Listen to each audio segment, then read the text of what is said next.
Hey guys, Dave from Nerdarchy for Nerds by Nerds, hanging out with a couple of brand new special guest nerds here today. I have special guest, surprise guest, Brian Stillman from Plastic Galaxy, as well as I have the Beholder Art of D&D, who is also a big fan of Travis Hanson, Life of the Party, The Realities of RPGer. Who's also a big fan of Travis Hanson, and I've got an echo somewhere. Realities of RPGer. I think it might be coming through Travis. Yeah. Hold on. Let me do this. All right, we're clean. All right, cool. So these things never go completely smoothly anyway. Yeah, I'm actually fairly new to your work, Travis. I guess 4 to 6 weeks ago, possibly 8 weeks ago, I started seeing it show up in my feed, and I started sharing it over on the Nerdarchy page. I thought, it was something our audiences would really enjoy. And then on the fantasy cruise, I met Brian, and he actually told me, about your work as well. So that was really cool. And I knew that Brian's a huge art fan, especially when it comes to RPGs and D&D. And I knew he was a fan of yours. So I said, you know what, let me get both of these guys on here. And like I said in the preamble, Brian's also a professional art interrogator. So I bring in his expertise. Hopefully he's brought his torture devices. But, Bring it on. Got my bright lights and battery-powered nipple clamp. There we go. So with that, Travis, you want to give us a little bit of your bio? Well, let's see. I've been illustrating professionally for about 20 years now. Excuse me. I've been an art director for 15 of those years. For an online internet bike company. And I also, in 2009, I started a webcomic called The Bean about a dishwasher who finds a broken sword that he's got to fix before these goblins wipe them all out. And in 2011, that story was nominated for an Eisner. And I've had the opportunity to do several children's books, several fantasy books, several comics, and now I'm working on Life of the Party and a couple of games. So that's basically me in a nutshell. So are you currently gaming? Yes and no. Not as much as I want to. But my gaming is also all over the place too. When I can't game with dice, I game with, I play the old RPG Final Fantasy game on my tablet, or I'll jump into 2 other games. For me, gaming is all over the, whatever I can get. Occasionally we'll play we'll take a Friday night and we'll do a zombie game, a board game. You just grab who we can.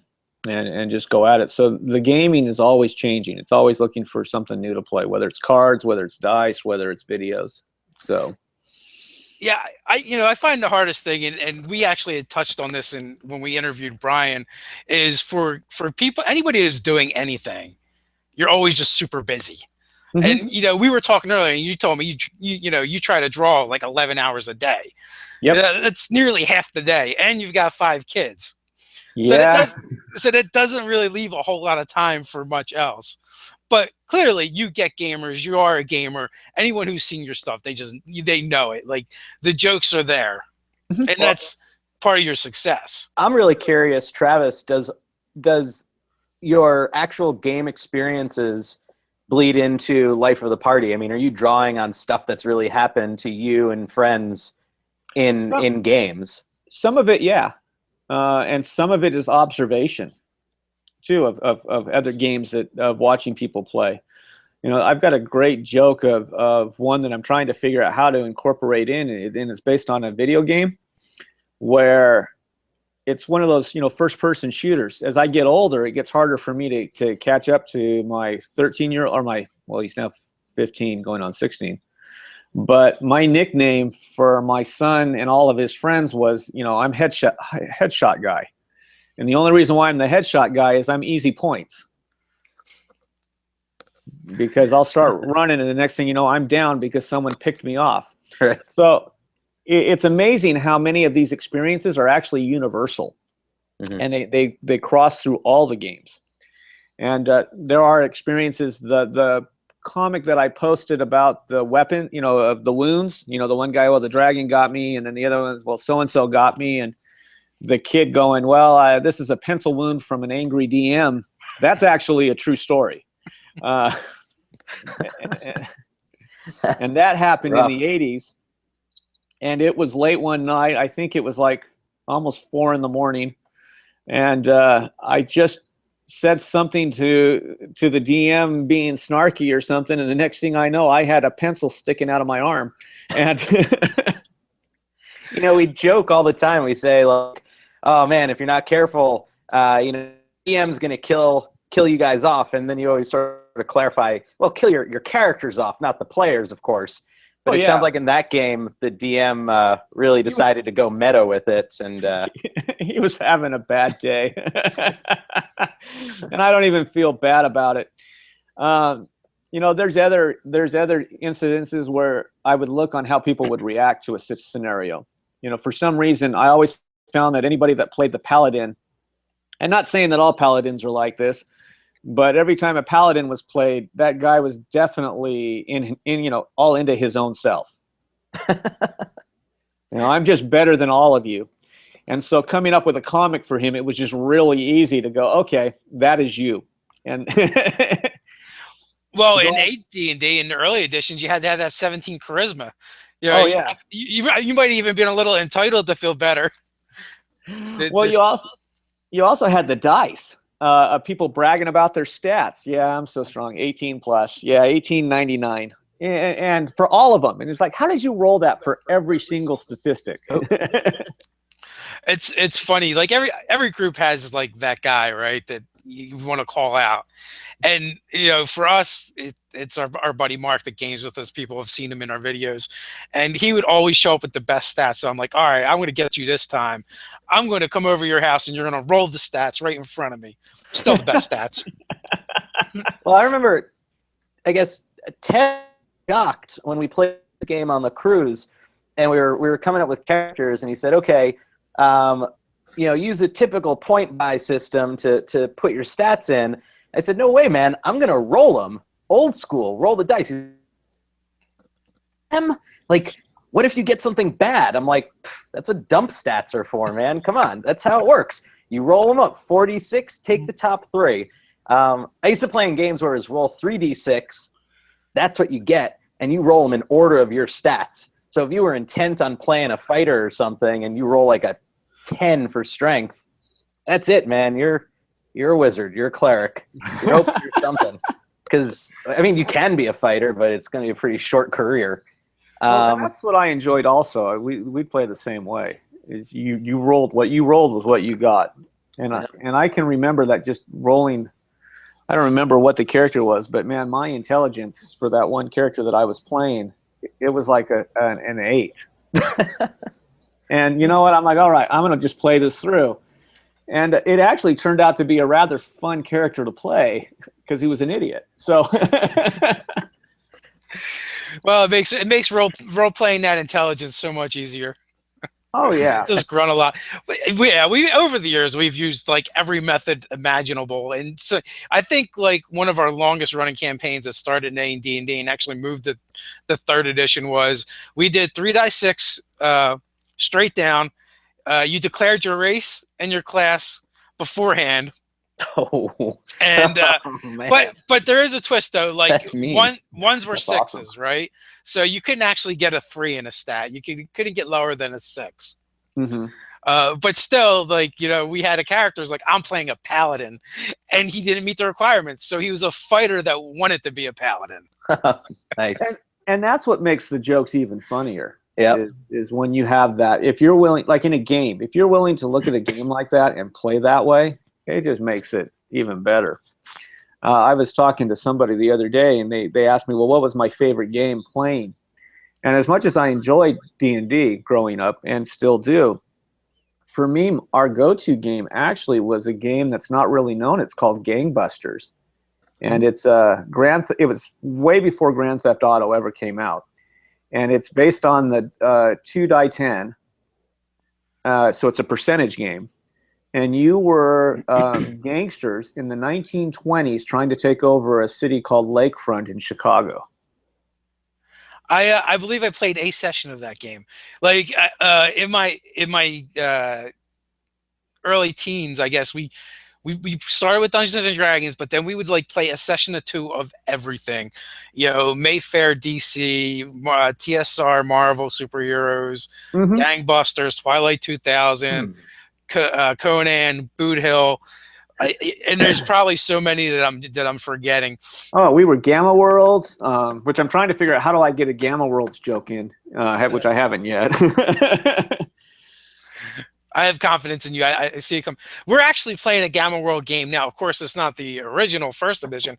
I think it's like 7th or 8th edition at this point, and it's based off of 4th edition rules for Dungeons and Dragons, and it's also very much beer and pretzel style game, as opposed to the original Gamma World, which was much more serious. Mm-hmm.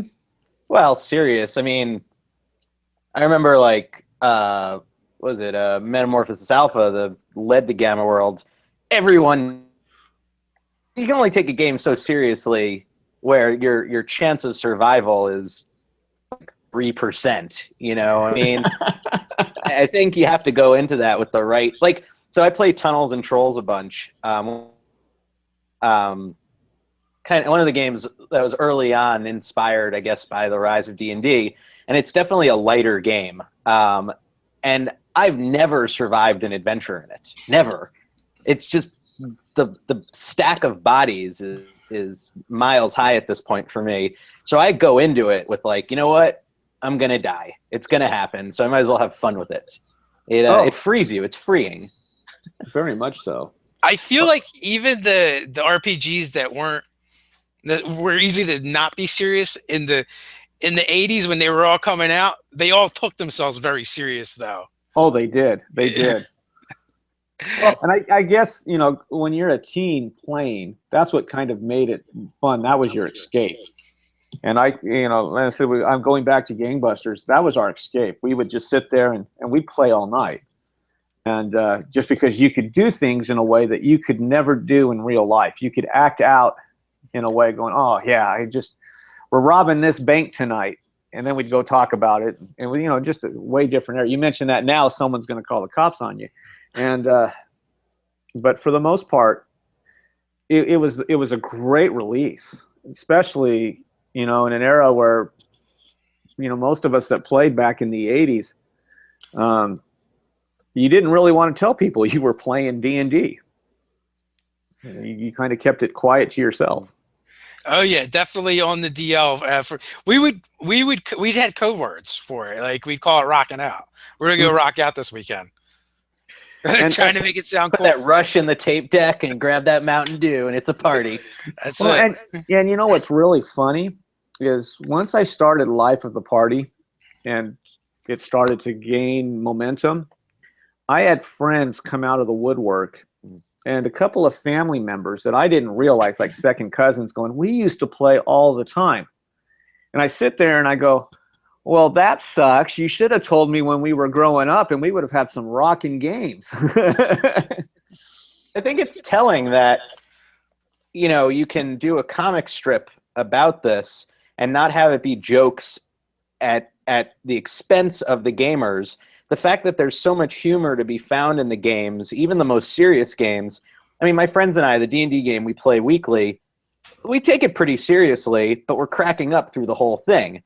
No matter how seriously you take the game, it's fun. And I think you find that humor in Life of the Party.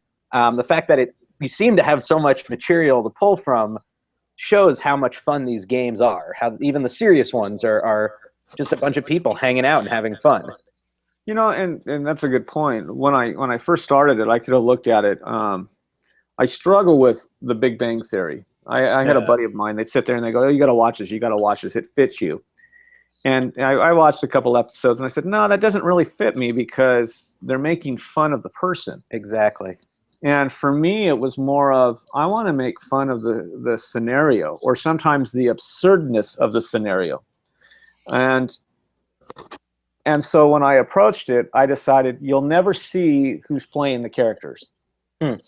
because I want the characters to be the characters. You know, this is the knight, this is the cleric, this is the barbarian, and they will break the fourth wall because I want them to. Because every time in a game you're trying to play it seriously, and then all of a sudden something comes out of left field that talks about either rolling the dice or, you know, the emotions from the real world break into the game. And I can remember being in a game and just someone getting upset over something that was totally unrelated, and it completely affected our game. It just kind of threw it out the window. And so my approach is to look at it as these are regular people, and the game is a regular scenario, but yet they're being controlled. And so I even make light of that, going, you know, one of the characters walking around going, I feel that my life is just a series of random rolls that, you know, that I'm controlled by. But I love that. I love that they acknowledge, or there's some self-awareness as to their situation. You're not afraid to make it a little meta. My favorite one is the beholder with the arrow sticking out of it, and the guy saying, "What do you want? I rolled a 1." You know, and hey, great, you just made him angry. I think that's awesome. It's the perfect balance between acknowledgement that they live in a game, or at least this awareness that they live in a game, and yes, this is their lives. Right. Like, game or not, they now have to deal with this thing that's off because it has an arrow sticking in it.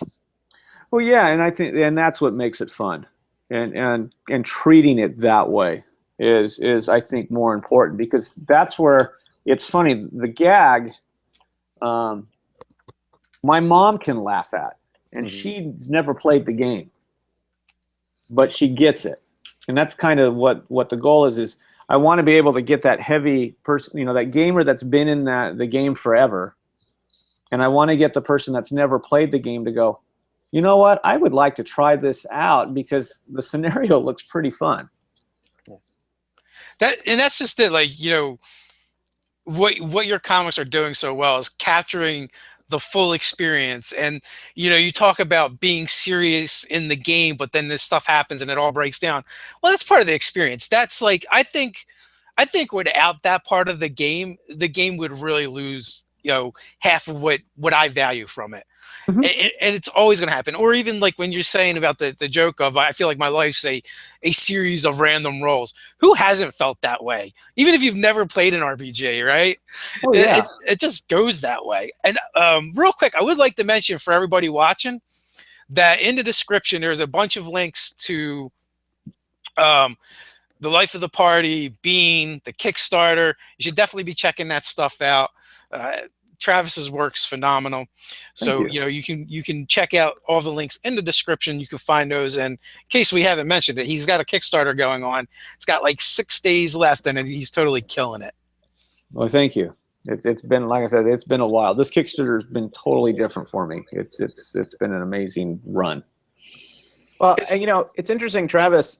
I was trying, you know, I love the game you came up with, and I followed the follow-up Kickstarter that you did that had come up short, and I remember you sort of talking about that on your Facebook page and stuff, and plans for the future, and you seem to move past it, and now you've got this Kickstarter that's exploding.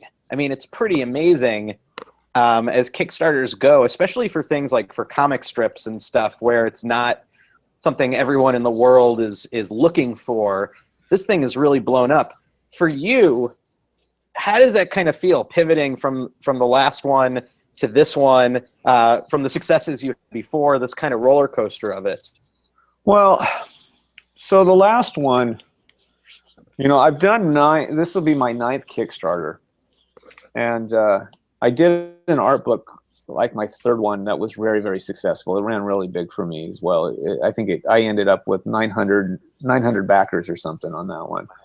But when I did the game is a different audience, and the first game went really well, and then I wanted to launch the second one, and then there were some other things that were happening during that time. The Kickstarter struggle was not just the fact that the Kickstarter struggled. there was some personal issues going on at home that were creating some of that struggle. Nothing that was detrimental to my family, but I ended up having 2 kids end up in physical therapy. Just a lot of other, things that just all seemed to hit at once. So I couldn't even put my full effort into that Kickstarter. But I also realized a couple things that I was doing it is I was approaching that Kickstarter completely wrong. The first thing was always when you do a sequel to a Kickstarter, you're going to have less people that will back it because you're dealing off their experience from the first one. And if they didn't like it or they was like, you know what, we supported the first one, we're kind of happy, but we don't really care for the second one.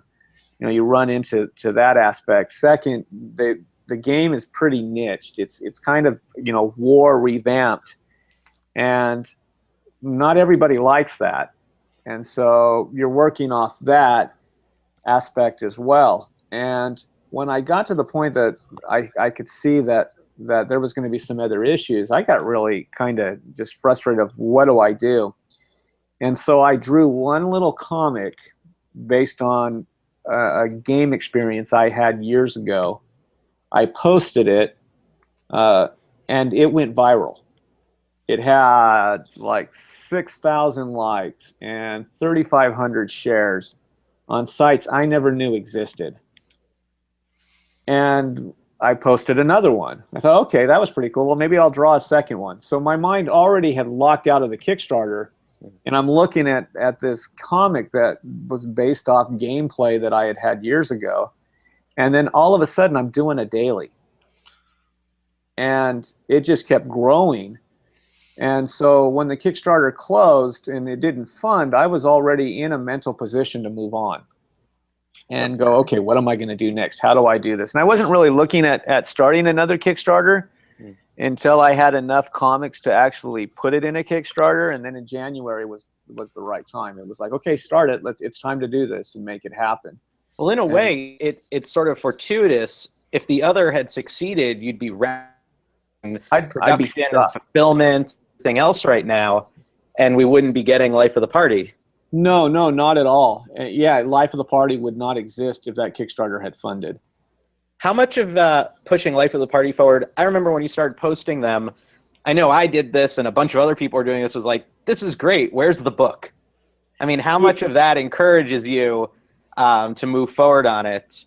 A lot. People were howling, like we were getting into it.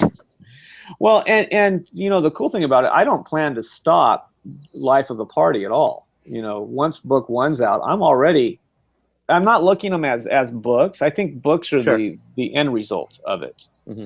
That's the nice thing about it, is the book is going, okay, we got 90 comics, let's put them in a book. And I don't want people to think, oh, he just did the comic just to do a book. I'm doing the comic because I love doing the comic. And so as I keep, once we hit another stage of having another 90 to another 150 comics come out, I'm going to put those in another book. Because I'm looking at, I've noticed that over the years, and we talked a little bit before we came on, that people enjoy reading them online, but there's something about having them in one spot that you can have on your desk or your table or whatever that you can just go to and sit down. I still read my Bloom County books. Sure, me too. Or my Calvin and Hobbes books. I'll sit down and go, you know what, I can go see them all online, but there's just something about holding them in your hand that it just, I think the web and print can work together really well, and that's my goal. Yeah. And if you can't, go ahead. I agree. I struggle with reading from a Kindle or a tablet. There is something to be said for that tactile feel of having it in your hands and reading it. One of the things too, backtracking a little bit before we actually started and went live, we were talking a little bit, and Brian, has been following you for a while, and he talked about you putting out the art before it even had a name. The comic was coming out and it didn't have a name, and Brian's a collector, and he's like, I kept trying to buy them, but I couldn't get to them fast enough. They were just cool comics and art to me. I mean, it wasn't like, oh, I want this Life of the Party thing. Because I remember when Travis was soliciting ideas for names, and there are all these great names coming out, but it's just he put these things up and would just sort of casually mention, oh, they're available if you If you Well, wanted pouncing one, like jackals. yeah, my intent was, so I do a lot of digital art. In fact, I'm doing digital art right now, where I draw on a Cintiq. And you still go through all the motions. You're still putting in all the time, and you're using the same techniques that you would do with a traditional piece. You're just drawing on a monitor, not drawing on a piece of paper. The issue that I ran into is a couple of months ago, back in September, I found that I was frustrating my original fan base because they had everything. They had the books, they had the game. The one thing they didn't have that they were asking for was original art. So I decided, you know what, I need to create some original pieces for people. And when I first started with Life of the Party, I realized that I needed to do it traditionally. I wanted to go back to my roots. What did I start with? And start creating these pieces that are nice. And I didn't think they were going to go. And all of a sudden, I'd get requests going, is that available? And I'm like, sure, here it is. This is what it'll cost you. And then the next thing you know, the second one would go up, and is that available too? And that caught me really off guard. It actually excited me. And eventually I tried to get them into a store that people could just buy on their own deal. And this is just, my goal was not to print them as little prints. I figured if I kept them in the book, that would be fine.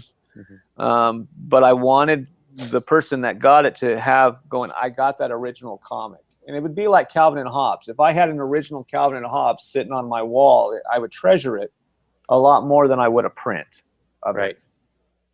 And well, what's then, also go ahead.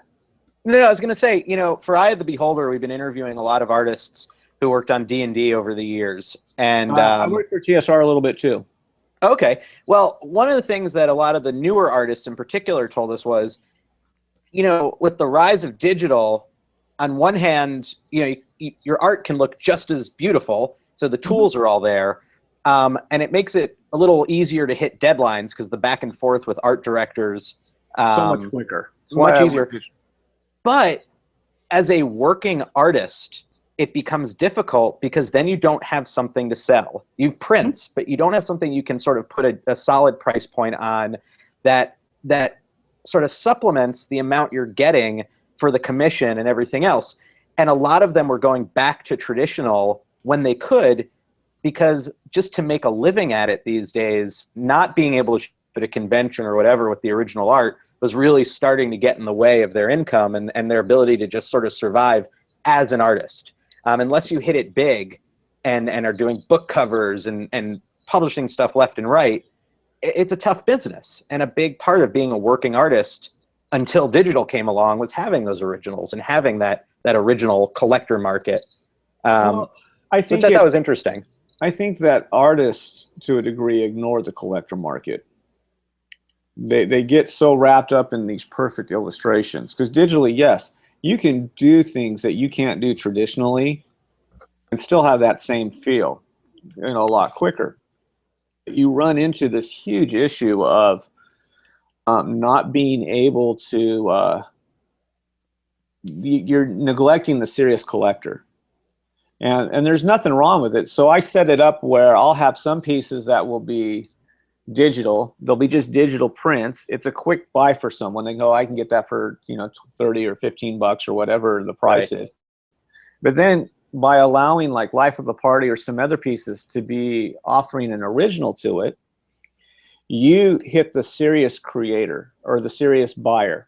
That's someone that wants an original piece of art. It's not a typical fan usually. It's more of someone that is looking for a higher value piece that they want to put on their wall, or they want to support the artist, and they want it to have not really a super strong digital footprint. And that's not bad. I mean, that's a really cool thing. And if the artist is willing to cater to it and price their originals accordingly. So you don't want to price it to the point where the person can't buy it. Oh, sure. Yeah. But price it where they feel like that's a value for them and a value for the artist. you'll be fine. You create a market for your original work. And talking with other artists, I've got several friends that are starting to do more original pieces strictly because of what, Life of the Party's done and a few other of the originals have.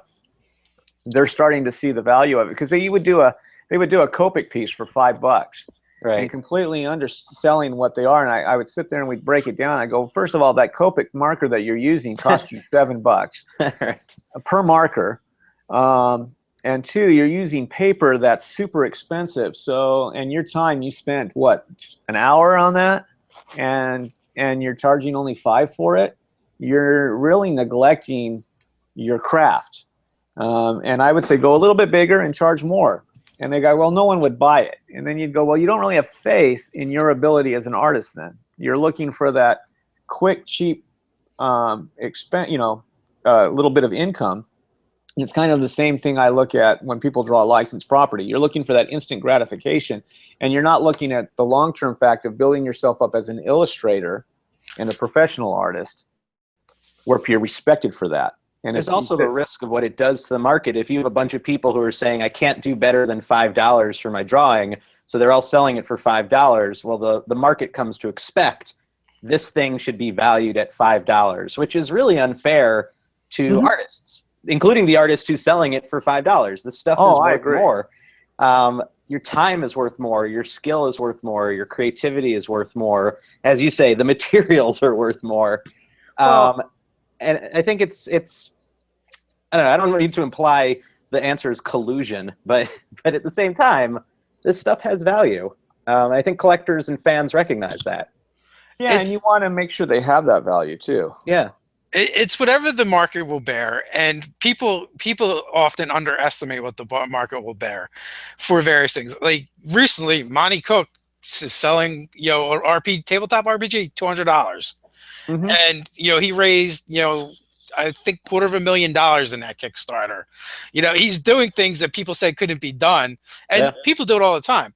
We have a high level tier on our Patreon where people pay $100 to be a part of that tier just so we'll do a monthly hangout with them. And it's been a really weird experience for us, because a lot of times we feel like we're bothering them when we try and get them on that hangout, because we feel like we need to do it because we promised them this thing. And, they really just wanted to support us at that top tier. And, I've hung out with you guys, totally worth $100. So I feel like my life was improved more than $100 just hanging out with you dudes. Thank you. The one time we actually we call it the 9 of the Nag. We actually started one of those hangouts without any of the members, because they all bailed on us on the last minute. And we told people we were going to do this hangout. So all right. And then towards the end, one of them jumped on, so it was cool. But it's just this really weird mindset that a lot of people have about what things are worth and what people value as. And I find it really interesting, Travis, that you were like, oh, I need to do these original pieces, not so I can sell them, right? But because I have this clientele, I have this fan base that want it, and I need to fulfill this need for them. And I think that's really awesome. Well, and the other thing that, you talk about, with your Patreon, and you want to, we have this high tier. I set up the Kickstarter, and I got some flack for it when I first did it. I set up the GM tier because people were asking me, well, they wanted the cover art. And they didn't want to pay for what I was offering the cover art, because they go, well, that's way too much. And I said, well, you got to understand, it's the cover to the book. It's not illustration. It is a cover, and there's only one of it. And I said the tier for that is $2,000, and you get extra things with that as well. And they go, and someone said, well, that's not going to go. Good luck. That $2,000 tier went. Yeah. I see no. I was not at all surprised at that. I've seen a lot of artists selling a lot of different work. I've seen a lot of. Are you there? Me at all.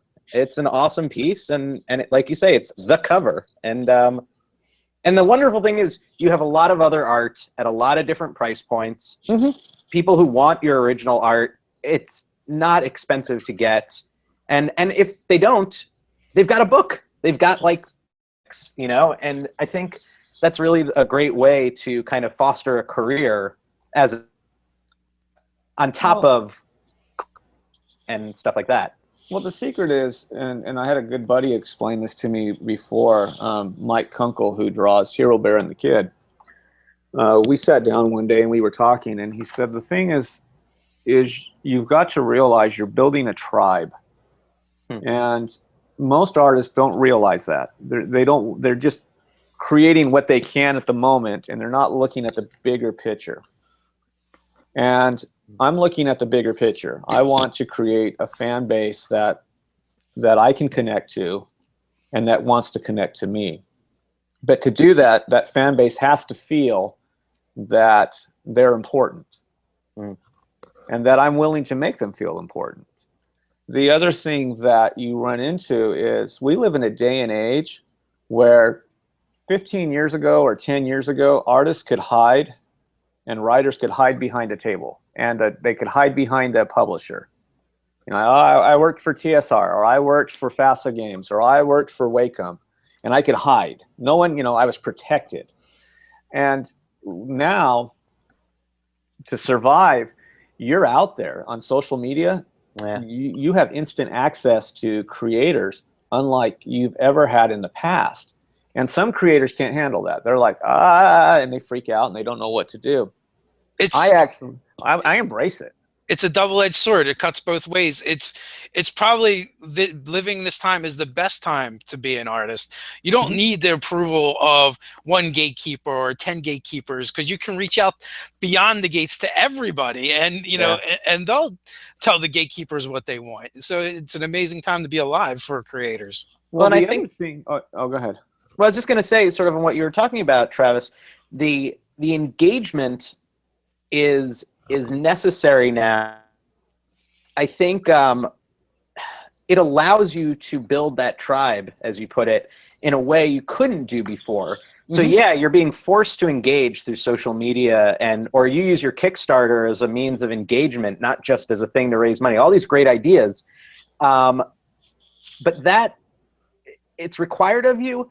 But it allows you to connect with people and build this sort of personal tribe that you couldn't have done when you had the comfort of saying, oh, I work for TSR, I work for FASA. It gives you some protection, and that gives you some sort of disconnect.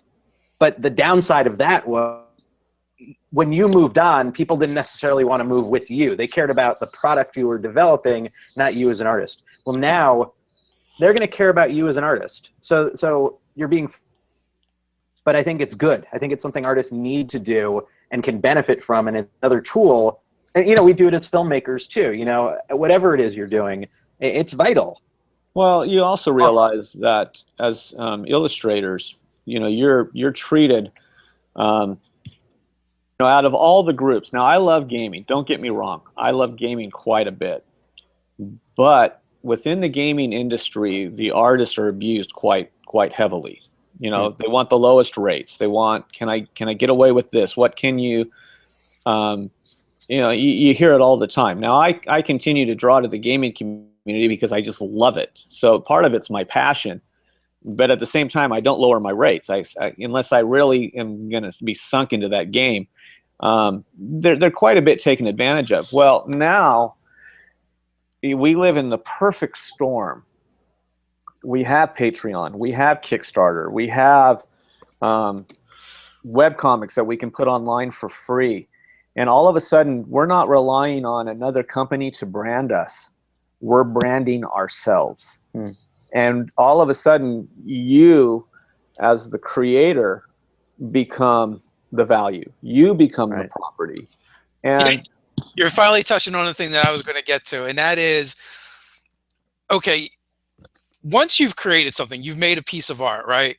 It's only a matter of time before numerous artists come along and literally duplicate that thing, right? So it's not original anymore. But the thing that will never be taken from you is you. There's only one Travis Hanson. There's only one Dave Bryant. There's only one Brian Stillman. Like, we're all unique individuals. So by putting that part into it that people want, they, you know, previously maybe they wanted to keep out of it, you know, that's that human element that it's going to build the tribe and they're going to be attracted to, and that part will always be original. Well, and then you also have the fact that, I would get this all the time. When I first started, I do free sketches at the conventions for anybody that wants one. You want a free drawing, come visit me. I draw for free for anybody. I don't care. Because I like the interaction. I like talking to people. And I like hearing other people's ideas. Some of the best ideas I get are from kids. They'll sit there and they'll go, draw me a stormtrooper that's dressed as a hippopotamus or whatever. And I just draw it. I don't really care. I remember that one. That was the best movie. That was in a prequel, but it was still a great scene. Yep. And the thing is and by doing the webcomic for free, posting, people say all the time, I should, you need to monetize Life of the Party. You need to have people pay for a subscription. No, I don't. Because what that does is it doesn't allow people to find me. I think the minute you throw a subscription online with online comics and content, you actually close your audience off because they're used to so much free content. And if the audience grows because you're giving it away for free, the audience will come and support you. But you got to be willing to take the time to let the audience grow and let them find you. And I'm looking at it with Life of the Party right now. The reason why Life of the Party is at 1,300 backers is because we gave it away, and I will continue to give it away for free online to anybody that wants to view it. I want them to read it. Was there any temptation to say, okay, this book have X number of comics that you can't get online? The temptation is kind of there, but it's not there. I actually am putting stuff in the book that won't be online. Just illustrations and stuff that you won't really find. I mean, they might show up here and there, but it's more of just character art and more of sketch arts and some of the sketch ideas. Where the book will have content that's exclusive to the book. Right. There's definitely a question and answer area where you can ask me questions. We'll put that in the survey. Where, and we did that in the art book, and people really enjoyed it. Cool. They found out what my favorite drink was, my favorite D&D character, and stuff. It's just creating a little bit more of who am I, right, and such. But at the same time, the books are really a celebration of what was posted for everybody. And now the book is in a position where, shoot, it's hardcover, and it's got an embossed cover, which means the cover is now raised in certain points. Pages are made of gold. No, but the text has a foil on it, probably a bright red or a gold foil for now the text. I mean, it's completely a different, I was originally going, yeah, soft cover book, this will be nice. No, it's actually now a hardcover with end cap pages and such, and just different pieces of art. But the thing is a lot, and some of the older artists would get on my case. Well, you're hurting the craft, you're hurting our business. And my thought was no, I'm not actually hurting your business. It's making it possible for me to survive in this business. I don't understand what their argument would be if they say, I don't understand how you're hurting the business by putting your art. Are they saying by putting it out for free, or by putting it out, by doing free sketches? Well, now they're all on it. I don't know if I buy that. On board. So Chris Anderson put out a book called Free, and it really just talks about, because of our culture, the online culture, there's so much stuff, so much information is for free, or too cheap to meter is another concept in the book. And it is exactly what you're talking about. And the problem is those people that are saying that, they haven't figured out how to adapt yet. They haven't figured out how to change with the times. And that's the biggest issue is what a lot of these older illustrators are having, or these older creators are having, is they can't adapt, or they don't want to adapt. They're living in that old model of, I live off royalties. Yes, they're very successful. I'm not knocking them in any way, shape, or form, but the model is changing. And because people have access to creators, they want to get to know who they are. They want to support them. And if you build I don't have a distribution network like Diamond. Diamond doesn't like small indie guys. They just don't. They don't work for us. Their business model doesn't allow us, the comic book store is not going to pick up my book because they're getting forced right now to pick up everything from Marvel and DC. And the way it actually works, and I've talked with several guys that own shops. They say, yeah, 95% of my buy-in is from DC and Marvel, and then the next 3% is from all the indies. So then you got Image and Dark Horse and Archaea and a couple of other big names. And then they go, I've got maybe, what, 2% left that goes to no-name titles that I've never heard of before. And so you're competing with all these indies, and you're not surviving as a creator. And if you go through a different company, you only get, what, 5% of the book title? So if the book sells for $3, you only get 5% of the return. And that's after everything that the publisher has put into it has been paid off. You still have to do all the same work. Well, now we've found a way that I just started my own company. I'll publish my own stuff, and I'll use online, which is constantly growing, to create a distribution network. And that distribution network is getting bigger and bigger and bigger without the need of having to use Diamond to make it happen. Well, and part of that, and I'm a little torn on what I'm about to say. I love local booksellers. I love local comic book shops. But like you say, they're sort of tied into what they're able to sell in order for them to remain in business. For the indie guy, the truth is, if you put your thing on Amazon, you're done. You don't need to sell anywhere else because everyone in the world can find you. Mm-hmm. So if you're an indie guy, like we put my first film, Plastic Galaxy, I don't try to have a distribution deal through for the DVD. We have a digital distribution deal, but for the DVD, I was like, you know what? I'm going to set up an online store on Amazon. I'm going to put it up there. That way, anyone who wants to find it can find it, and that's probably the first place they're going to look anyway. There are a couple stores that carry that sort of indie deals with, but generally, Amazon has been all I've needed to push that actual product. So it's sort of made this, between the promotional opportunities available through online, Facebook, social media, everything else, everything you just talked about, I think it's made it so you can have your own quote-unquote publishing business and make it work because you have this store you can go to. Well, and here's the other thing that's really important to know. That's it, kids, support your local comic store. And I'm all for support. And I like going, there's a couple of comic book stores that have been very supportive of us. They pick up the games, anything that new that comes out, and I go visit them and support them and hang out with them, and I have no problem with that. But here's the difference. If they buy it through Diamond and they put it in their store, they just get a book. If you buy it direct from me, the book comes drawn in. It's signed. There's love. It's a whole different experience. And I have found that my fans love that. They love the fact that I'm going to open their book. I'm going to draw a picture in their book just for them. And they can't get that anywhere else. I mean, you can bring the book to me at a convention and I'll sign it and draw on it. But I think they like the fact that they can get it ahead of time, and they don't have to take the book with them to a convention to get it signed. Well, it makes it their book. You know what I mean? Like, they just bought their book. They didn't buy someone else's book or some random book. They bought their book. There's something kind of magic in that. Oh, I agree. And you know what? If a day and age where it's really hard to survive as an artist, more and more are going the indie route. More and more are realizing that they can do better producing their own work, having more control over their own work, playing in their own work a little bit more. And it just allows them to do that. But that takes it back to what you were talking about, building tribes. You have to put in the work to build that fan base and recognize, here's this guy, here's this woman, here's this artist that I care about, and I'm going to seek out their stuff. You can't ride on the sort of the tail of having a client that's gigantic, like Wizards of the Coast size.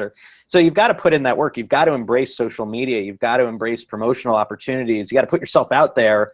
But the payoffs, like you've talked about, I think are worth it. This sort of level of freedom. You got to go do the conventions. You got to go do the shows. You've got to be there. Yeah. And a lot of people are like, well, I don't want to, or it costs too much. Well, that's part of doing business. You got to kind of wake up. And if you want to make it happen, because my fan base, yeah, they find me online, but then there's that fan base that finds me at the shows. Mm. And then it's totally different. That's kind of where our struggle is now. Like, we want to do more events and more shows, Mhm. but is figuring out, because what we do is figuring out how to bring that to those venues. That is like the trickiest part for us. Also, we have a live feed, live chat going on. So if any good questions come up, I'm going to throw them out there for you guys. Yeah, please do. Tony Ling, I meet Travis at Comic-Con. I guess Tony was saying he met you, or Tori said they met you at. I know who he is. Nicole had a question, I think, towards what you were saying, Brian, about publishing on Amazon. So she's asking if, even if it's an RPG game, and you kind of answered that too, about when you said you have to build the tribe first. You have to put the work in. They have to know to look for you. Here's the thing. Just putting it on Amazon in and of itself is not going to help you. It's going to be one thing among billions, or whatever their numbers are at this point. But if you've built a fan base, if you've used social media, if you've gone to conventions, if you've done everything Travis that we've done for our films, then when people say, oh, cool, where can I get it? You can say Amazon. They don't have to remember a URL. They don't have to remember anything. It's their first inclination. And when friends ask them, oh, that movie sounds pretty cool, or that book sounds really cool, where do I find it? They just say Amazon. Just search for it. You'll find it. I found that selling it through, I've done stuff in the past where websites, and then it just gets tricky because people have to remember the name of the thing or remember the URL or whatever. Amazon sort of makes it a little easier, but in the effort ahead of time, not if you don't build that fan base and build awareness. Because then you could stand in the middle of the busiest street in the world handing it out for free. If no one knows who you are, they're not even going to take that. So you've got to build awareness. And you're also competing against everybody else on social media trying to do the same thing. Sure. So then you have to figure out, how do I stand apart? And, let's look at Life of the Party for a second, the Kickstarter. I approached that Kickstarter completely different than any other Kickstarter I've ever done. And I decided right when I started it, and after talking to a couple of people, that we needed to turn the Kickstarter itself, not the product that you were going to get at the end, but the Kickstarter itself, into a game. Yeah. And so I treat the stretch goals, they're not based on monetary value, they're hit points. I treat the level. So as we go to the next stretch goal, we've got to beat this monster. And then we created a character sheet, and then it just kept growing and growing and growing. So all of a sudden the Kickstarter became something more that people wanted to come back and watch. Just because you put something online and give it away, if you never put anything else back online, or if you never say anything else or give something else, people forget about you rather quickly. So you have to constantly update. The Bean, I struggle with that all the time. I update once a week, and that is an issue because people go, oh, I've got to wait a week before the next episode comes up, and because Bean is a series, they've got to wait until the next part. But Life of the Party is not that. Life of the Party goes up every single day, and so it gives people something to remember, that comic will update in the morning, and I can go watch it, or I can go look at it, or I can do whatever I need, and they know it's there, and that allows the tribe to actually grow because you're creating something familiar for them to keep coming back to. Well, Life of the Party also gives you an entry point with every update. There's no beginning. There's no end. There's no, oh, I don't know what happened before. Each one becomes its own doorway into this world you're creating. Whereas with Bean, you update the new one, and if someone new looks at it, they then have to say, oh, that was kind of cool. I need to remember to go back and read all the stuff leading up to it. Yep. And that then becomes, well, will they do it? Will they stick with it? Life of the Party, every single one is like, boom, I'm there. I don't know who these characters are yet, but who cares? I get the joke. Awesome. It's perfect for our fast food society. You get in, you get out. No, but it's more than that. I think I used to work in magazines, and one of the things we're always very aware of is you have your front of the book section, you have your feature well, you have your back of the book section. The front of the book section are tiny articles, lots of pictures, lots of headlines, and it's designed so that the person standing at the newsstand can flip through it, read one or two of those, and any one of those becomes an entry point into the magazine. they're not going to go and read the 5,000 word feature in the feature well. And so I think it precedes kind of fast food culture. I think it's just the way people's brains are hardwired. You want something that welcomes you early on. Otherwise, and I think having these comics where the histories of the characters don't matter, it's very welcoming. It's like boom, you're part of this community. And people can come up to you and say, hey, have you seen The Life of the Party? It's like, yeah, even if you've only seen half of them, you're part of it. Whereas with Bean, you have to go back and read it all and catch up to it, or any sort of long-running series. But they do very different things. They both are satisfying in their own way. Well, I get more people that they'll go, well, I'll just wait for the book to come out. And then I got to work with that. And that's okay. Life of the Party. With Life of the Party? No, Bean. Right. Life of the Party, like you said, it's instant. People go, there's no entry point. It's everyone is unique. Yeah. So I kind of equate it to a little bit to like when I got back into video games, and it didn't last very long, but I was playing. It's just such a time sink, right? No, I'm the same way. But I was playing League of Legends, and people will be like, they bash on the game, they're like, well, why do you like that? Because I can spend 30 to 45 minutes playing a game. I can play it from beginning to end, and I can just be done and walk away. Mm-hmm. Where if I were to play, StarCraft or WoW or something like that, that would become my life. It would consume me. That's why people love Tetris. Why they love like Minesweeper. These sort of very simple games. Solitaire. There are probably more people in the world playing Solitaire than the most successful video games, that we tend to think of as successful. Pick it up, you play it, you move on. So Kyle S asked, if does Life of the Party follow a story arc? I'm going to answer, but then I'll kick it to Travis. I don't believe it does, because it's they're situational. It's all these situations that you would encounter playing, and then they move on to the next situation. Mm-hmm. That's absolutely correct. It doesn't follow a story arc in any way. Now, that does not mean eventually I'm going to sit there and go, you know what? I could see that I need to start doing some Sundays where I create little gags, but the gag has to end by the time that the story has to end from start to finish. You can't sit there and go, come back next week for the next one. It has to end. And that's just because that's how Life of the Party was written.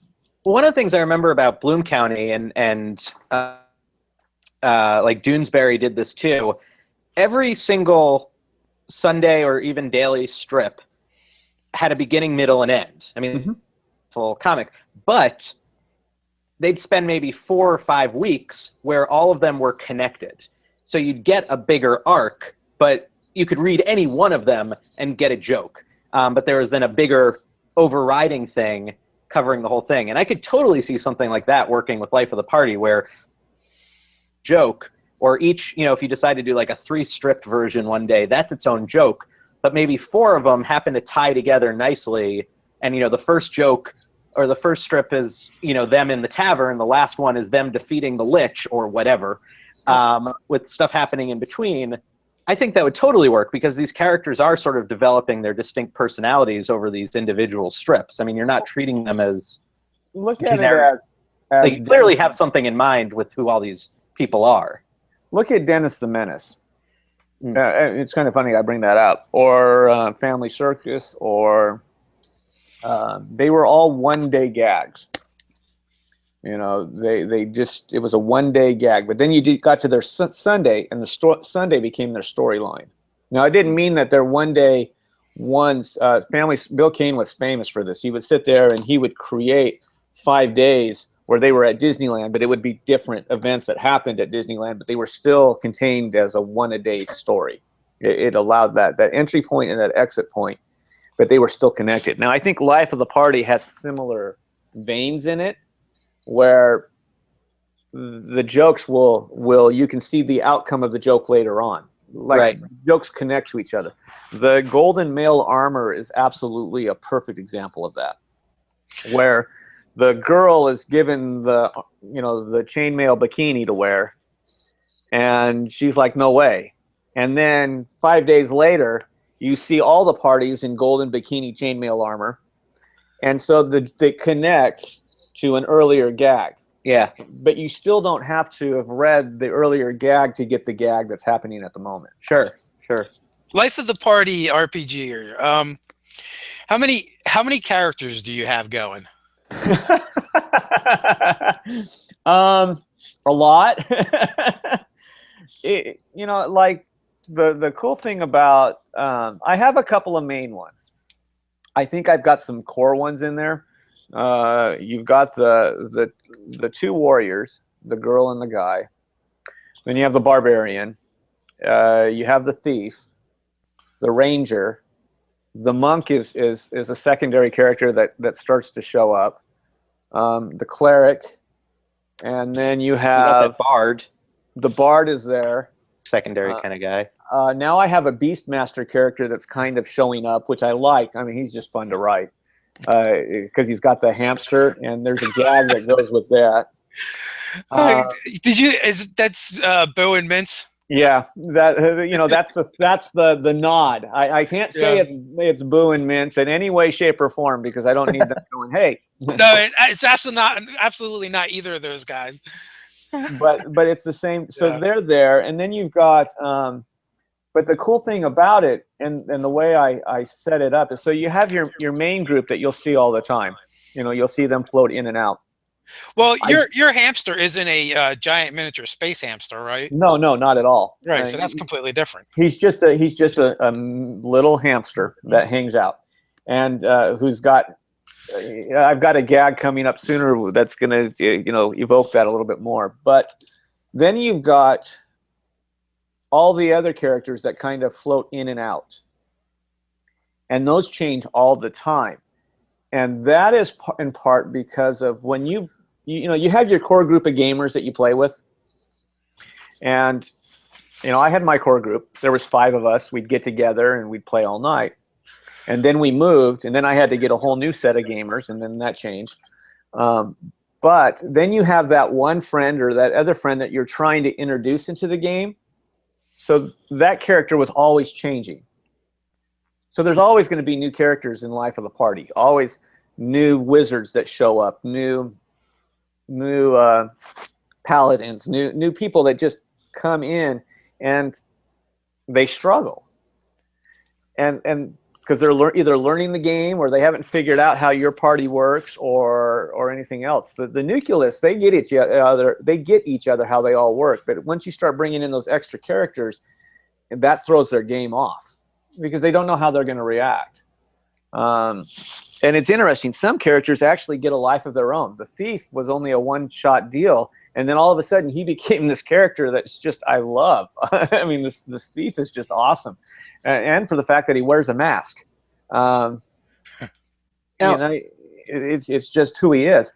But the goal was to make it feel like you had constantly changing people in the party. So it was always growing or shrinking, or different people would show up. The elf, the dwarf. It was to take those stereotypes and kind of throw them out the window a little bit. And yet at the same time, you have those people that want those stereotypes. The dwarf is always, it drive me nuts. People would say, well, all your elves have to be Tolkien elves. And I'm like, what are you talking about? I got my own mind for fantasy.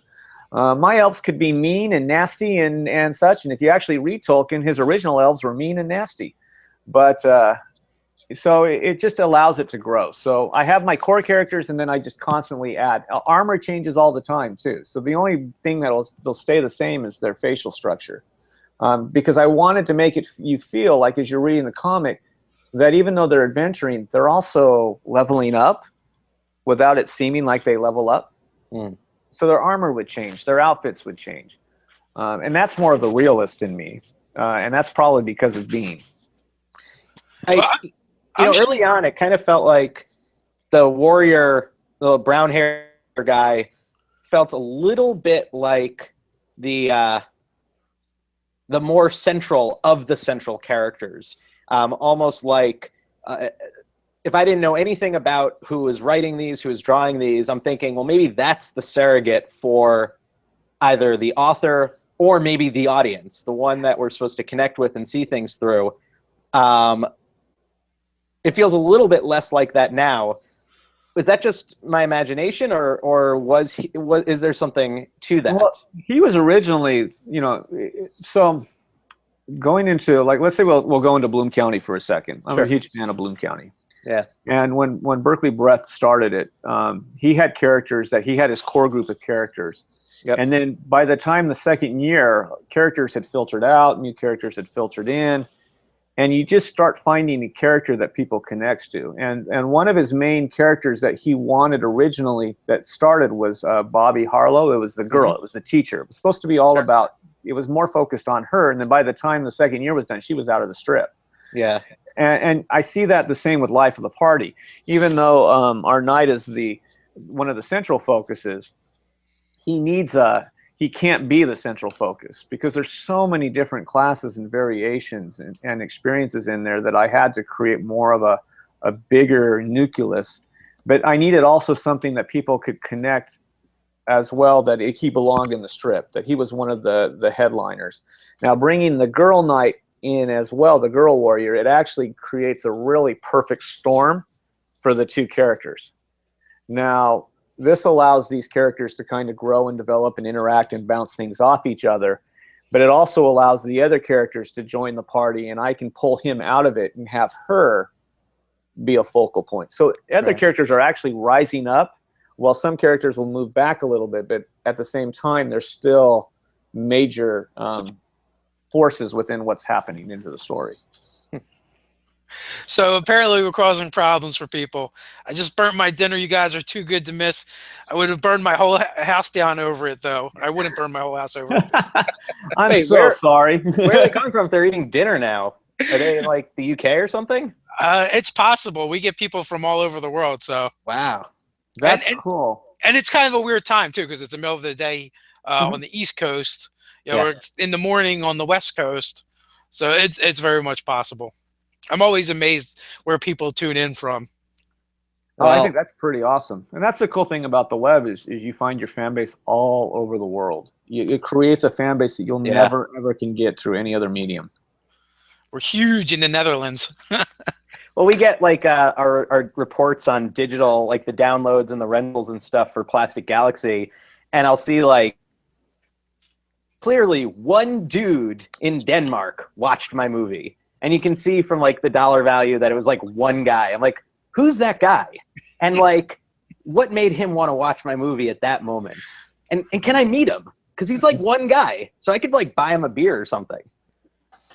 You know, it's funny that you say that. It's you want to connect with some of these people too. I mean, there's people that I enjoy, that I've created really good friends with.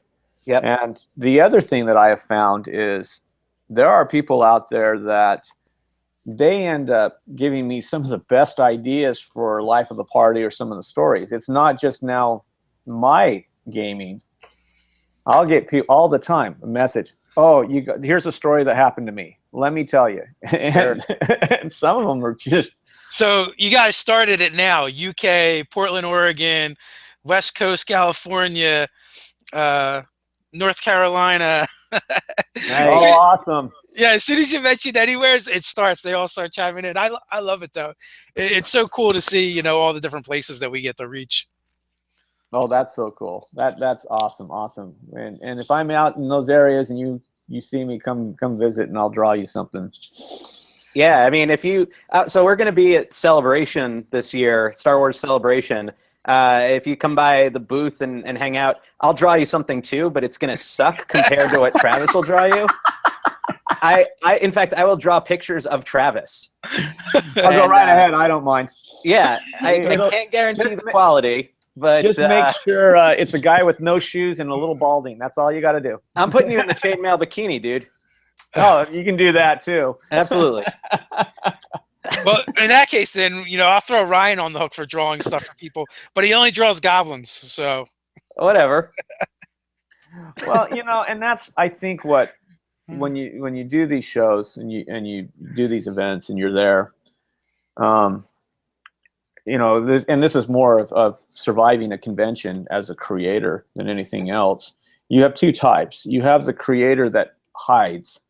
They don't look up. They bury themselves within whatever they're working on. and that's it. And then you have the creator that is very outgoing, and they might not be outgoing in real life. I shut down one-on-one, when we're in big groups, and I've got to interact, and I'm like, but when I'm at a convention, my main goal at the show is that you have the most incredible experience one way or another. I want you to just enjoy the event. And my goal is to make that happen for you. But because of that, I have built fans over the last 15 years that still come back. And I'm at the stage, and it's amazing, a free sketch, and I will have people's kids come back who are now married with their own kids, continuing the tradition. Wow, that's cool. Becomes generational, and I mean, you guys are great. And that, one of the reasons I wanted to have Brian on is because he's a great talker. He's fun to listen to and watch, and has great stories. And like I said, I knew he was a fan. But from this short time hanging out with you as well, Travis, you guys are great guys to hang out with. Stories. I could have literally just gone to lunch and came back. You guys would still be going. Make it easy. Well, anytime you want me to come chat, I'll come chat. I don't mind at all. Yeah, I'm happy to hang out. I have no real life, so this is like the most social aspect. Yeah. Yeah, I don't know, Brian. The first time I met you was cruising around to Mexico, so that seemed like a pretty good life. Well, that was so weird, man. So for anyone who doesn't know, the two of us were on, and with the Nerdarchy crew, the rest of them, we were on this thing called the Fan2C cruise. And I should point out, I refused to. It's FAN number 2 SEA Fan2C. Fans going to see, but also fantasy. But I refuse to call it Fantasy Cruise because that sounds creepy. So it's the Fan2C cruise, and we were hanging out in the game room, and I was running some panels like Intro to D&D and some other stuff. We were screening my movie and things like that. And these Nerdarchy guys were hanging out, and we were at lunch, and we were talking. My friend and I, who had come with me on this cruise, were talking about gaming, and I forget who it was, but someone from the Nerdarchy team walks by, and they're like, "Gaming? Did I just hear the magic words?" Sat down, started talking, and boom, next thing I know, I'm becoming friends with all these people. It's this amazing kind of bizarre communal world we all inhabit that occasionally finds us on cruise ships. But that in no way reflects my awesome non-Hollywood lifestyle. Non-Hollywood lifestyle. Well, non-Hollywood. It's funny, we had kind of started stalking the different people that are going to be in the cruise, and we're like, well, what is our fans going to care about? Well, the art of D&D is pretty high on that list, and it just so happened the first day we got on the ship, I'm having lunch with my family, and I was sitting right next to Brian, and it took me a little while to realize that you were Brian Stillman from the art of D&D, and then it finally clicked. I'm like, oh, you're Brian Stillman, and I was hoping I was right, and I was. Reason it could click at all. There's nothing there to click. I'm just I find this bizarre that anyone associates me with anything, because you don't expect these things to take off. But I just thought you had cool shirts, and well, I was like, get me some of that. That's the funny thing is my daughter looked at me and she said, "Dad, I was at a convention," and she goes, "There's people down there talking about you," and she was having a hard time connecting that. It's just it's okay, it happens, and she goes, "Well, I think they're fans and stuff," and she goes, "But you're just Dad." And I said, "That's right, I'm just Dad." And then people forget that we also have our fan moments. And I'm having one right now, just being honest with you. And we say really stupid things too. And I can remember, I'm a huge fan of Dave Peterson. Love Dave's stuff. He does Mouse Guard. Huge fan. And I've had a chance to talk to Dave a couple of times. And he actually, we were at a show, and he walked by the booth, came over, said hi, and I don't remember what slipped out of my mouth, but it was the most awkward conversation or piece I had ever said. I'm just going, I just totally ruined any opportunity for friendship with Dave Peterson. And I was just mortified. I'm like, how do I? how do I get that? And then I can remember in Phoenix, you know, you have these fan moments. And I did a really special piece for a sort of Shannara piece. I did an Al-Anon piece for Terry Brooks.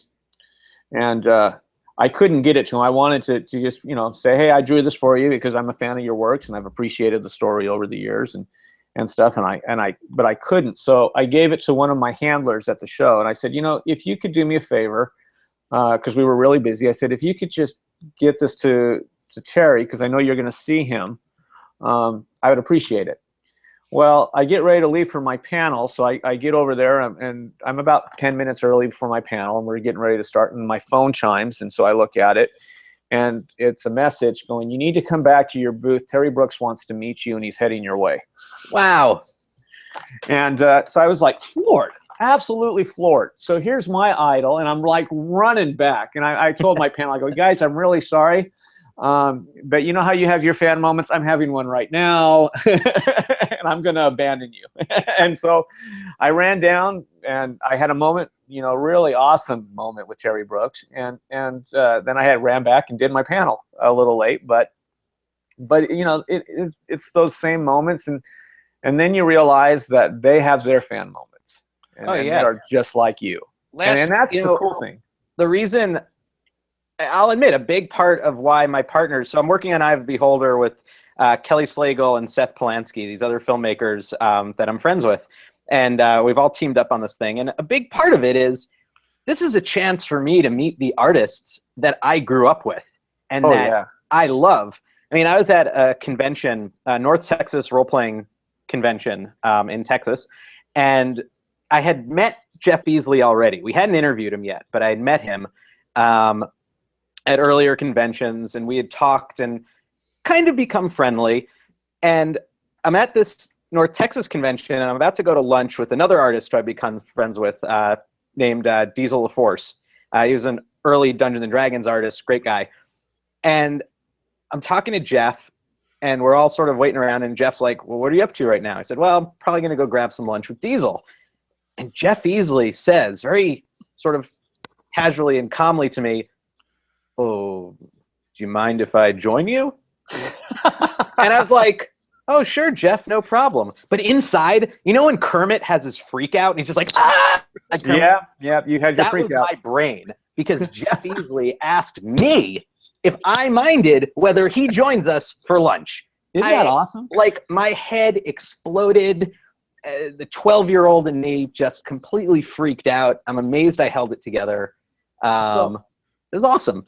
So I have a story for you too. Not one, you know. I got a back injury years ago, and you know, every now and then, because I have a very active profession, you know, sitting down all day and drawing, and I was having an issue, and I had a chance to meet Wilma During, and from the '80s, and she's played by if I can remember her name, it just escaped me. From the '80s, Buck Rogers. Yep. Yeah, it was. Oh my God. See, now we all just failed. We just all failed, and it's okay. I never know who anybody is. I just watch, enjoy. I'll tell you in a second. I'm sure any second now your board's gonna light up with all the people. There you go. So, she was played by the very, you know, Erin Gray, very beautiful. Thank you. And also Silver Spoons. Right. And so I met her at one of the shows, and we talked for a little bit. And that, you know, that's the nice thing about shows is you go in as an exhibitor or a guest, you're there early, and you actually get a chance to meet people when it's quiet. And I like that. I like that experience of being able to chat. And so I go to another show, and I'm walking with a cane, and I'm just totally beat up. And this is one of my best con experiences. And as I'm sitting there walking, Erin Gray is sitting down, and she goes, oh, I remember you. And I said, oh, you do? And we chatted a little bit, because it was only like a month and a half that we had in between the shows. And so we got to talking. And then for the next half hour, before this show even opens up, I have Erin Gray teaching me yoga on how to stretch my back out. Now, Awesome. I had to call my dad afterwards and go, "You will not believe how my day started." That is awesome. My brother was breaking my chops because me, Ted, and one of our staff writers who's a huge fan of Monty Cook, had gotten him for an interview during towards the tail end of his Invisible Sun Kickstarter, Mm. and we had tried setting it up beforehand, and they had tech issues, and then they finally got it going. But to actually be able to interview Monty Cook after being handed off by Sean K. Reynolds was like, most of my gaming experiences in third edition Dungeons and Dragons, and these two guys are like legends. Not to mention, all the stuff they're doing currently. And I'm like, well, we are huge fans, and it is weird that people will come watch us do this thing. Like, you guys actually have talents and do stuff, right? We're just a couple of guys that just sit around talking about gaming. Oh, that's still awesome. That's pretty much what I do. I mean, what are you talking about? I sit around and talk about gaming. But yeah, it's really incredible, and getting to meet these people that are like legends in the industry, and I'm just excited about who else we're going to get to meet in the future. Who knows? So Invisible Sun, we're getting a couple of those to give away, and we thought that was going to be like one of our biggest giveaways ever, like $200 for a board game. So we're waiting for that, and then this fantasy thing drops, and we give a cabin to give away. And I'm like, oh my god, how are we going to ever top that? But we keep doing this Nerdarchy thing. You say you're giving away a cabin? We gave away a cabin on fantasy, yes. Wow. We had 3 of our fans come on and have a cabin, and all they had to do was get there. Wow. So that was really cool. And like all these things that are happening just because like we made this decision to do something, right? Mm-hmm. And it just goes to show, like, you don't have to be good at anything. You don't really have to know anything. You just gotta do something and stick to it. Wait.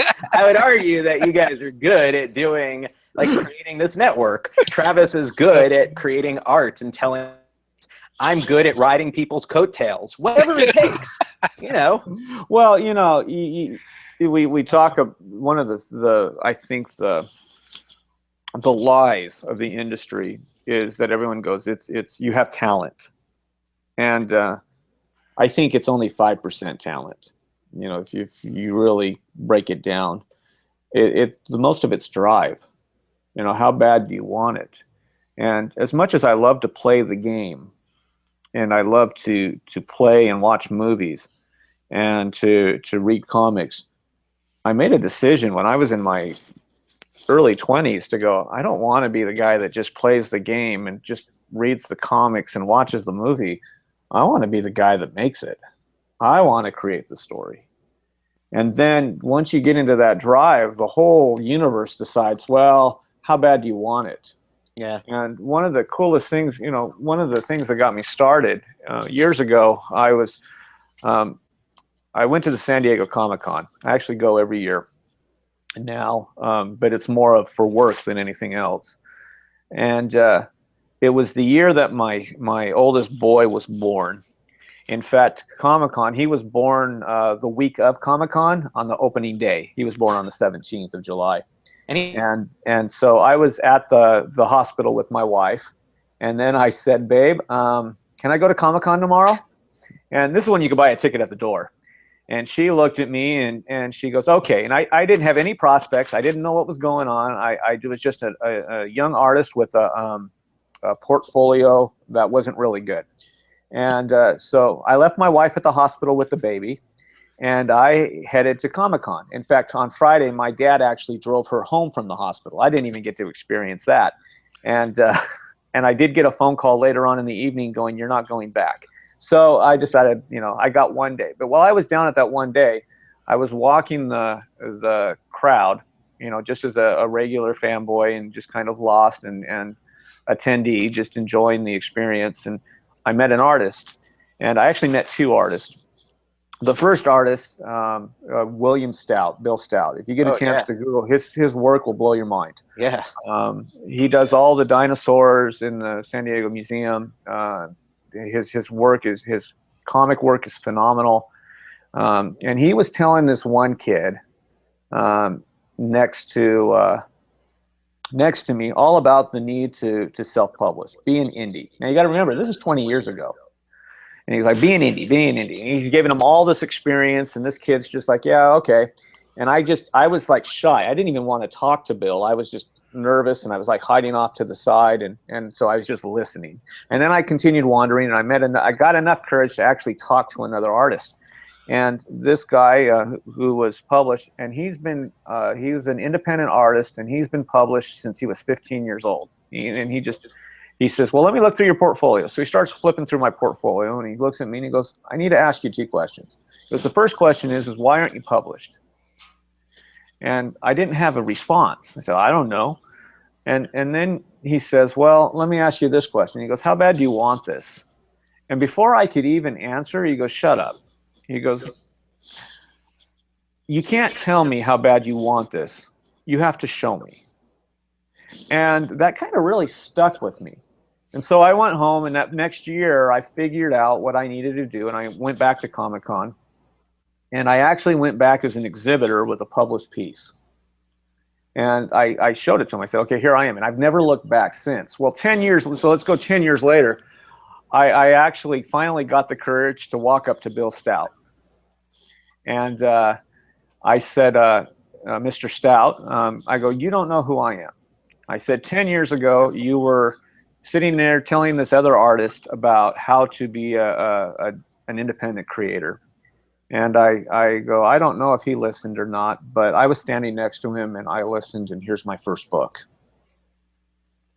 And I gave it to Bill. And Bill's been my friend ever since. That's cool. But that was the key, is if you want to do anything, regardless if it's art or movie or film or podcasting or whatever, you can make it a successful, but you got to work at it. You got to find the drive. And when it gets really tough, that's when you work even harder. Yeah, you know what I heard, and it's something I've heard, in different places. It just comes down to making a decision. That day you heard what you needed to hear to make the decision. Exactly. And that's what you did. At some point, Brian said, there's a documentary that should have been made. I'm going to find it. And he couldn't, so he made it. He made the decision. And then that really is how Nerdarchy came about. We like being nerds, and we want to figure out how to get paid just to be nerds. And we want it to be Will Wheaton, but he got the job already, damn it. You know what? Well, you could always take something to his kneecaps. Not that I'm, no. No, I would never. I like Will. I've actually had a chance to meet him too. But, that same deal. I don't want to, we're not advocating violence. But, you get that, and you start to figure out. I liked what you said. You wanted to do what you wanted to do. He wanted to find the document. He wanted to tell the documentary that he couldn't find out there. And that's how I look at books. I wanted the books. I want the comics that I couldn't find as a kid.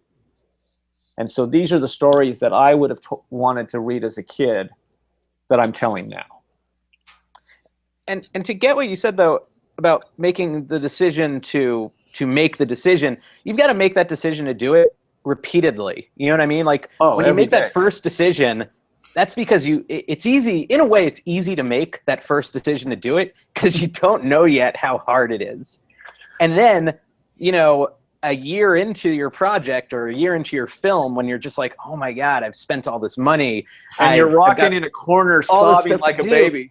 Yeah. You've got your family, you've got whatever, you've got your fans screaming at you because it's not done yet, whatever. You have to decide to keep doing it. And you have to decide to keep pushing forward and to push through the wall and to recognize that there's a finish line that you can cross if you keep deciding to go for it.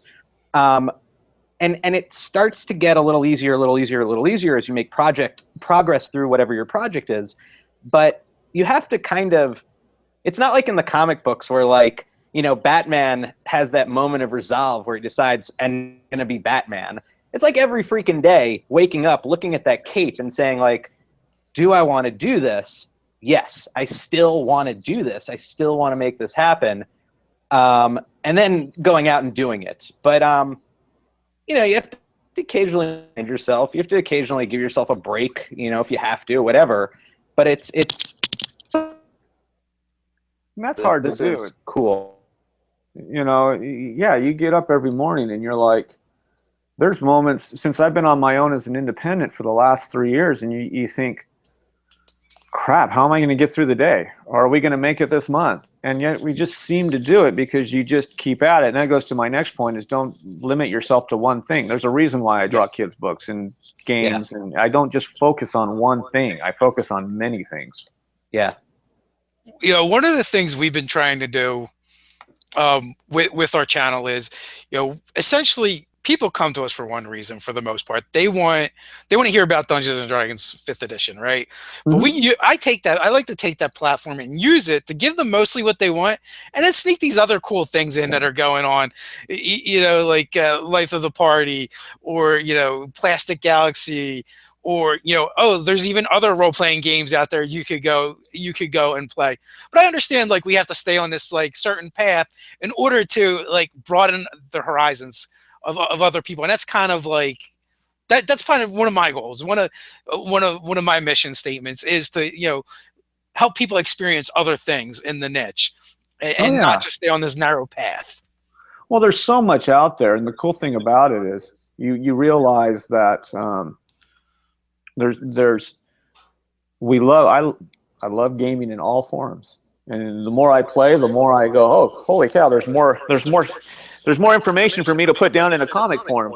They basically write themselves, but at the same time, you look at it and you just go, if I stay in one thing, I'll never experience anything else, and you want to grow.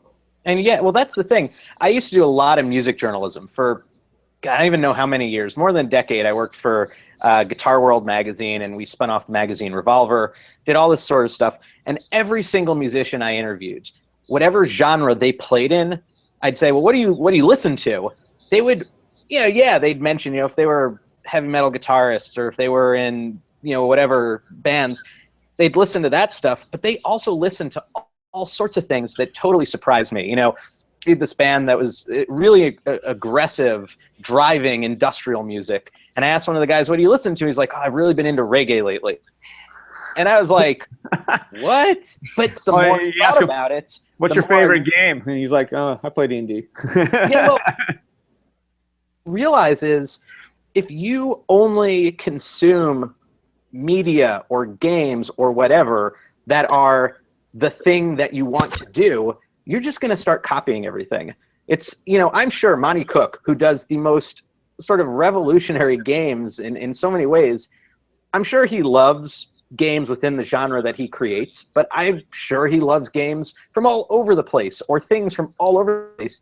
And he's able to pull from all these sort of disparate genres and synthesize them together into this thing that makes a game where when you sit down, you go, how did he even come up with that? And it's because he's pulling from influences outside of what it is he's doing.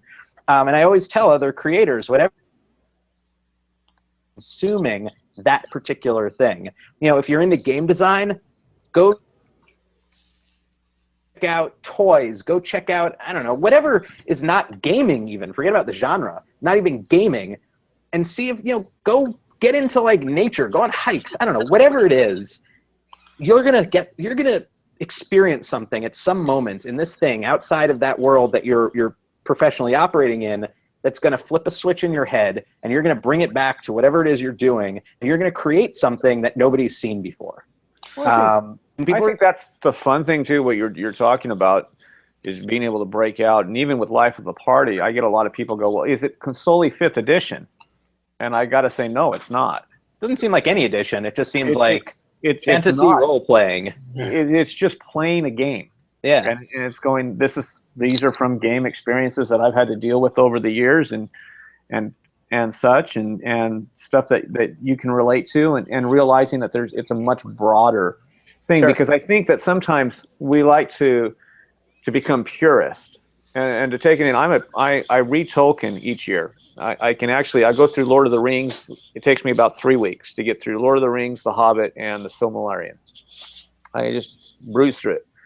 And I'll run into creators all the time creating a world, and it goes back to that deal. We're going, well, all elves have to be Tolkien elves. And I'm like, no, they don't. That's just Tolkien's version of it. And I can remember early D&D feeling that it was always based on Tolkien elves or such. And I wanted to break away from it, that the elves and the dwarves are always fighting and hated each other. You know, I just, whatever.